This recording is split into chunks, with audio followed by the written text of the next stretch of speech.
पार्टीच्या वतीने माझं नाव प्रथमतः विष्णू अर्जुन वजीरकर, गाव रोवले,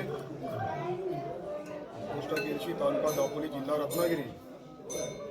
रत्नागिरी जिल्ह्यामध्ये पारंपरिक हा शिमगा महोत्सव साजरा केला जातो. त्या अनुषंगाने रोवले गावसुद्धा मुंबई आणि ग्रामीण असं एकत्र येऊन शिमगा महोत्सव साजरा केला जातो. आमची ग्रामदेवतेचं नाव आहे बहिरी योगेश्री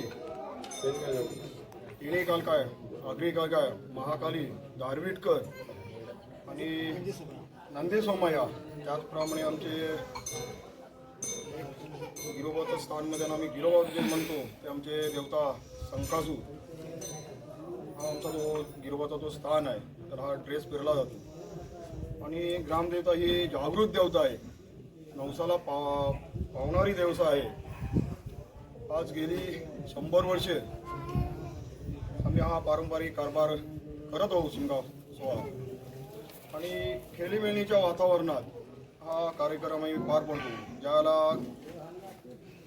3ऱ्या ते 4थ्या वेळी आम्ही ग्रामदेवीची पालखी बाहेर काढतो. ग्रामदेवीच्या मंदिरात जाऊन प्रथमतः त्याची पाठपूजा करून, विनंती करून आणि सजावट करून त्या ठिकाणी आम्ही बाहेरगावी जाताना आणि प्रथमतः शरण घातला जातो. तो घरी देवकृपेने तो आम्ही काढून आणि हे ग्रामदेवीच्या मंदिरामधून गावठणवाडी येथे गणेश विश्रामदास यांच्या घरी स्थानकत होते. आणि तिथे झाल्यानंतर आम्ही थोडं खेळी सगळी मंडळी असतो मुंबई ग्रामीण, जेवण करून आम्ही आमच्या प्रवासाला लागतो. 5 गाव आम्हाला घ्यावं लागतात पारंपरिक.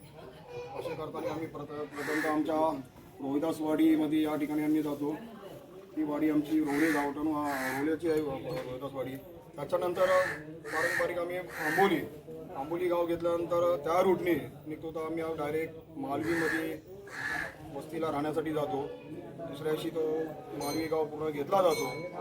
त्या मालवी गावातून आम्ही निघालो की डायरेक्ट आम्ही पंढरी पाच आहे या ठिकाणी आम्ही त्या गावामध्ये जाऊन तिथं पालखीची दर्शना लोक करतात. तिथं दर्शन घेतलं होतं बैरीचं.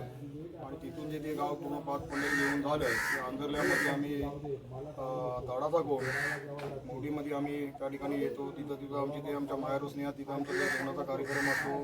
त्या वाडीमध्ये पूर्ण गाव घेतला जातो. त्या रूटने निघाल्यानंतर आम्ही आड्यामध्ये येतो, घागरवालीमध्ये तिथं वस्तीला आडे, तांबडी, कोण, पाळले हा गाव पूर्ण घेतला जातो. दुसऱ्या दिवशी परत आम्ही उट्टंबरमध्ये येतो. उट्टंबर हा तिथला पूर्ण कोलीवाडा घेतला जातो.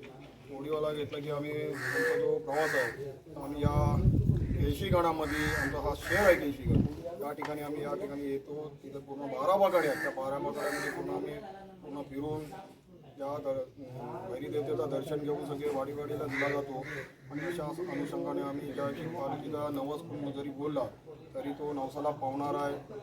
जरी एखाद्याला मूल नाही झालं तरी तरी मूल त्या माध्यमातून देवतेच्या आशीर्वादाने होतो.